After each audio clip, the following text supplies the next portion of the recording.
Mermaid and the Boy by Andrew Lang. Long, long ago, there lived a king who ruled over a country by the sea. When he had been married about a year, some of his subjects, inhabiting a distant group of islands, revolted against his laws, and it became needful for him to leave his wife and go in person to settle their disputes. The queen feared that some ill would come of it, and implored him to stay at home. But he told her that nobody could do his work for him, and the next morning the sails were spread, and the king started on his voyage. The vessel had not gone very far when she ran upon a rock, and stuck so fast in a cleft that the strength of the whole crew could not get her off again. To make matters worse, the wind was rising too, and it was quite plain that in a few hours the ship would be dashed to pieces, and everybody would be drowned, when suddenly the form of a mermaid was seen dancing on the waves, which threatened every moment to overwhelm them. "There is only one way to free yourselves," she said to the king, bobbing up and down in the water as she spoke, "and that is to give me your solemn word that you will deliver to me the first child that is born to you." The king hesitated at this proposal. He hoped that some day he might have children in his home, and the thought that he must yield up the heir to his crown was very bitter to him. But just then, a huge wave broke with great force on the ship's side, and his men fell on their knees and entreated him to save them.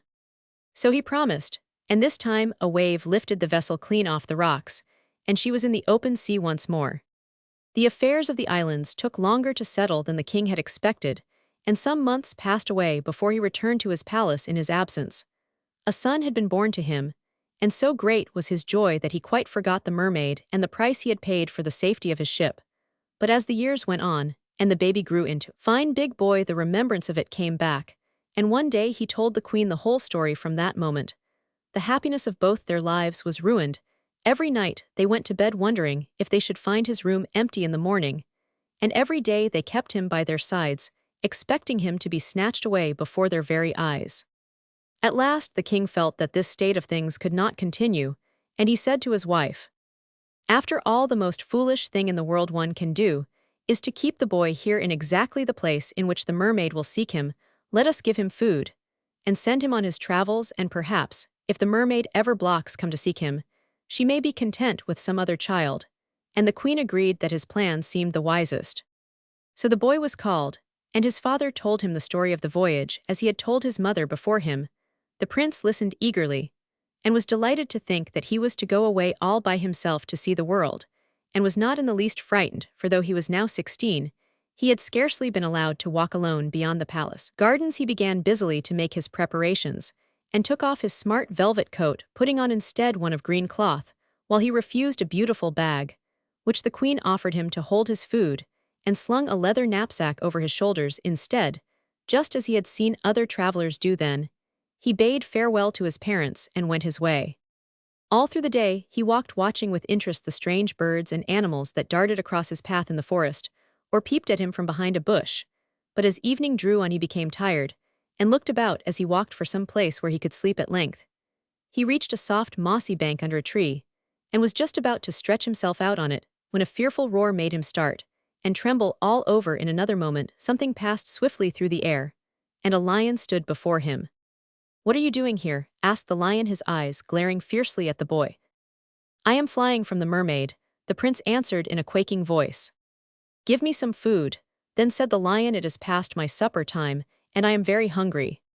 The boy was so thankful that the lion did not want to eat him that he gladly picked up his knapsack, which lay on the ground, and held out some bread and a flask of wine.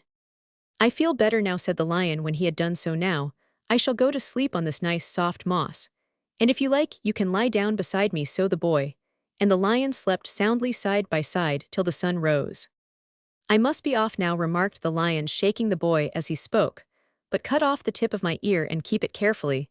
And if you are in any danger, just wish yourself a lion, and you will become one on the spot. One good turn deserves another, you know." The prince thanked him for his kindness, and did as he was bid, and the two then bade each other farewell.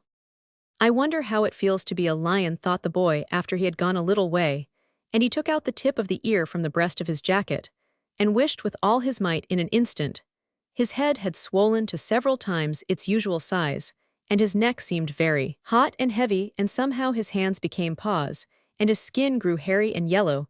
But what pleased him most was his long tail with a tuft at the end which he lashed, and switched proudly. I like being a lion, very much, he said to himself, and trotted gaily along the road.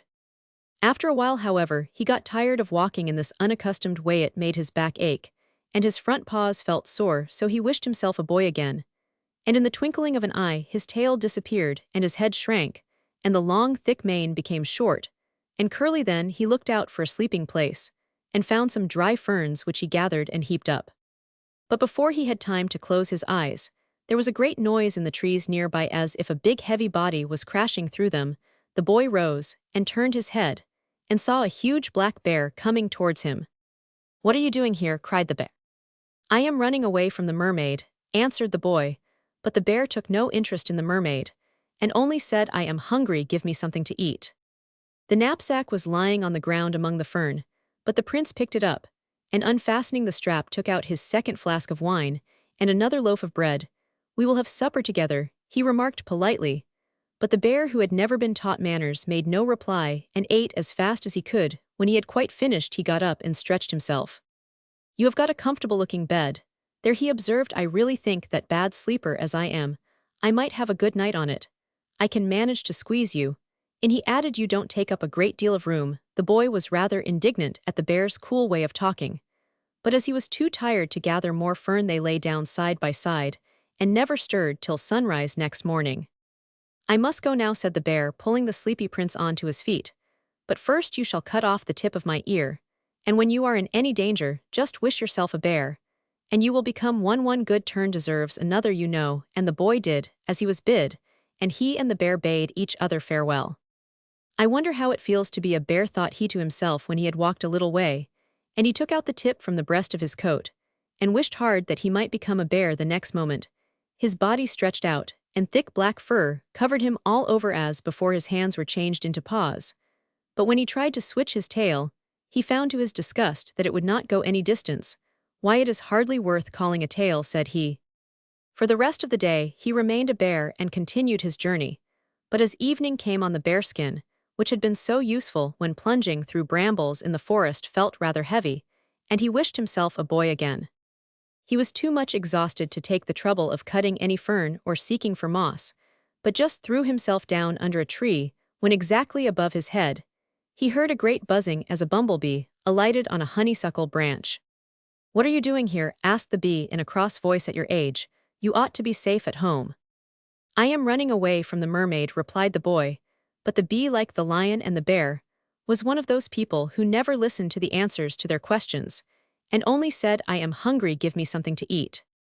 The boy took his last loaf and flask out of his knapsack, and laid them on the ground, and they had supper together. "Well now, I am going to sleep," observed the bee when the last crumb was gone.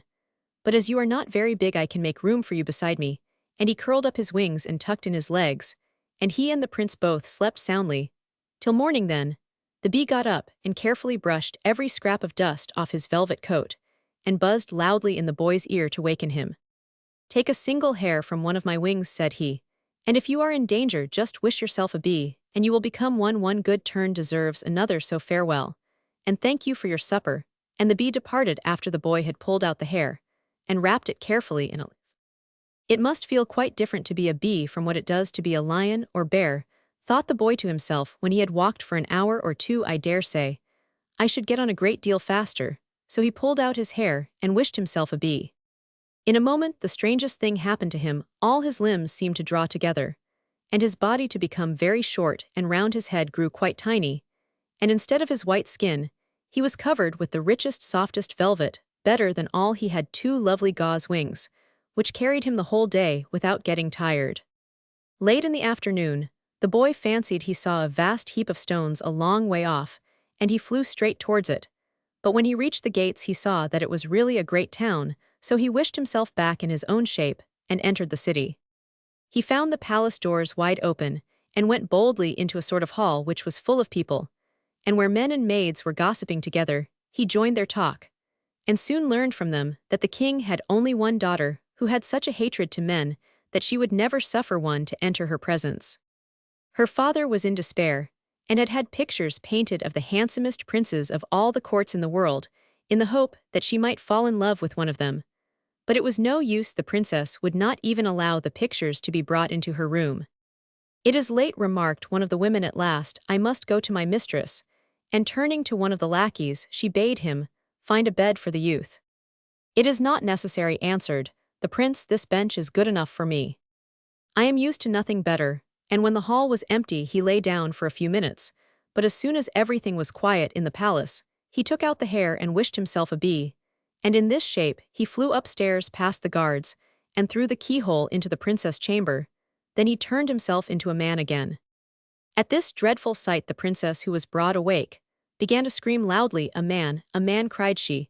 But when the guards rushed in, there was only a bumblebee buzzing about the room. They looked under the bed, and behind the curtains, and into the cupboards, then came to the conclusion that the princess had had a bad dream, and bowed themselves out. The door had scarcely closed on them than the bee disappeared, and a handsome youth stood in his place. "I knew a man was hidden somewhere," cried the princess, and screamed more loudly than before. Her shrieks brought back the guards, but though they looked in all kinds of impossible places, no man was to be seen, and so they told the princess, "He was here a moment ago, I saw him with my own eyes." And the guards dared not contradict her, though they shook their heads, and whispered to each other that the princess had gone mad on this subject, and saw a man in every table and chair, and they made up their minds that let her scream as loudly as she might, they would take no notice. Now the princess saw clearly what they were thinking, and that in future her guards would give her no help, and would perhaps besides tell some stories about her to the king, who would shut her up in a lonely tower, and prevent her walking in the gardens among her birds and flowers. So when for the third time she beheld the prince standing before her, she did not scream, but sat up in bed gazing at him in silent terror. "Do not be afraid," he said, "I shall not hurt you," and he began to praise her gardens, of which he had heard the servants speak, and the birds and flowers which she loved, till the princess' anger softened, and she answered him with gentle words. Indeed, they soon became so friendly that she vowed she would marry no one else, and confided to him that in 3 days her father would be off to the wars, leaving his sword in her room. If any man could find it and bring it to him, he would receive her hand as a reward. At this point a cock crew, and the youth jumped up hastily, saying, "Of course, I shall ride with the king to the war. And if I do not return, take your violin every evening to the seashore, and play on it, so that the very sea-kobolds who live at the bottom of the ocean may hear it and come to you." Just as the princess had foretold, in 3 days, the king set out for the war with a large following, and among them was the young prince who had presented himself at court as a young noble in search of adventures.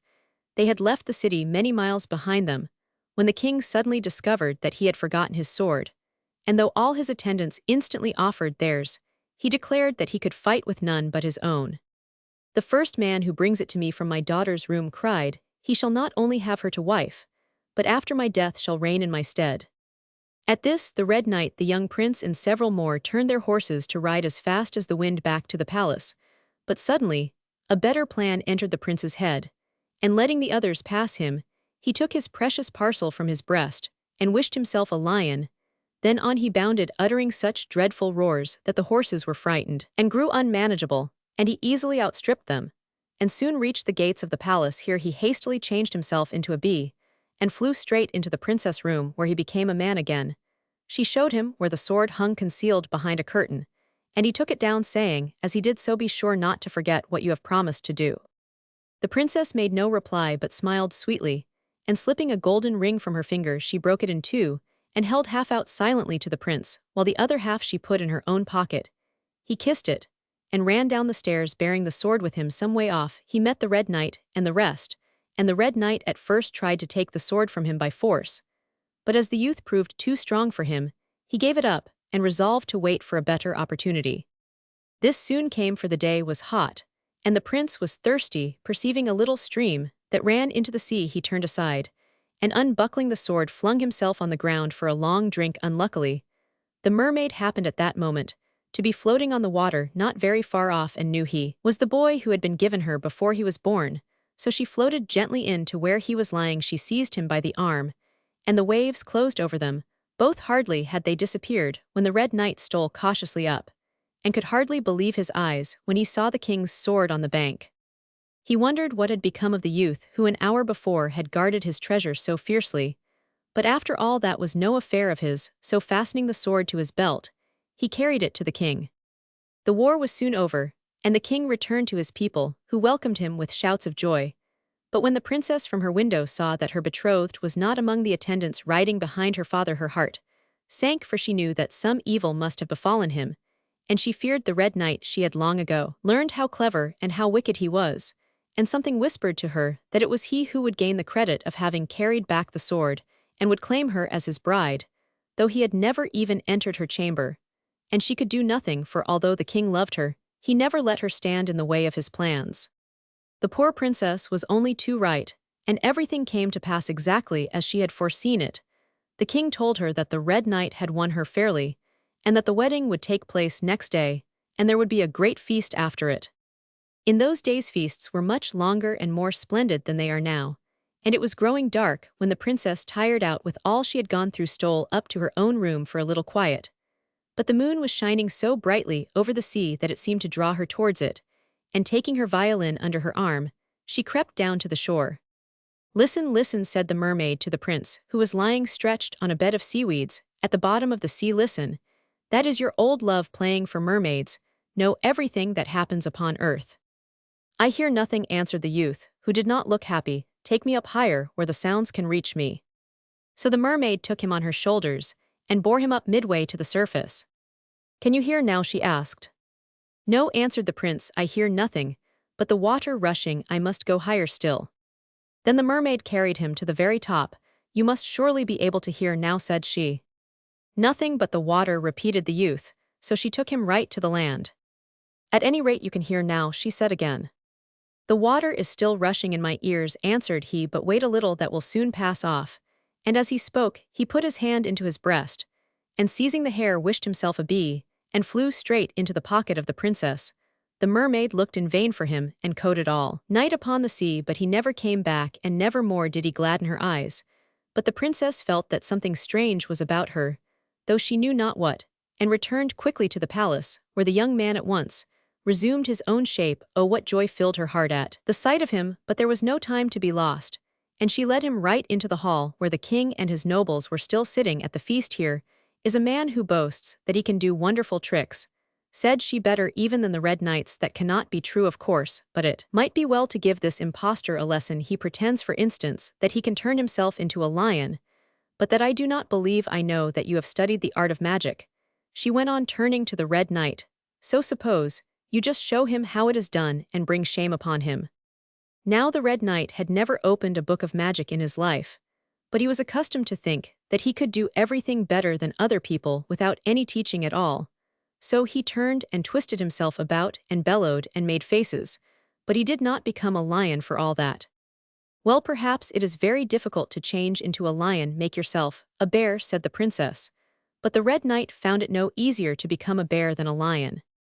"Try a bee," suggested she. "I have always read that anyone who can do magic at all can do that," and the old knight buzzed and hummed, but he remained a man and not a bee. "Now it is your turn," said the princess to the youth. "Let us see if you can change yourself into a lion." And in a moment, such a fierce creature stood before them that all the guests rushed out of the hall, treading each other underfoot in their fright. The lion sprang at the Red Knight, and would have torn him in pieces had not the princess held him back, and bidden him to change himself into a man again. And in a second, a man took the place of the lion. "Now become a bear," said she, and a bear advanced panting, and stretching out his arms to the Red Knight, who shrank behind the princess. By this time, some of the guests had regained their courage, and returned as far as the door, thinking that if it was safe for the princess, perhaps it was safe for them. The king, who was braver than they, and felt it needful to set them a good example besides, had never left his seat. And when at a new command of the princess, the bear once more turned into a man, he was silent from astonishment, and a suspicion of the truth began to dawn on him. "Was it he who fetched the sword?" asked the king. "Yes, it was," answered the princess, and she told him the whole story, and how she had broken her gold ring and given him half of it, and the prince took out his half of the ring, and the princess took out hers, and they fitted exactly. Next day the Red Knight was hanged, as he richly deserved, and there was a new marriage feast for the prince and princess. Laplandish Machen.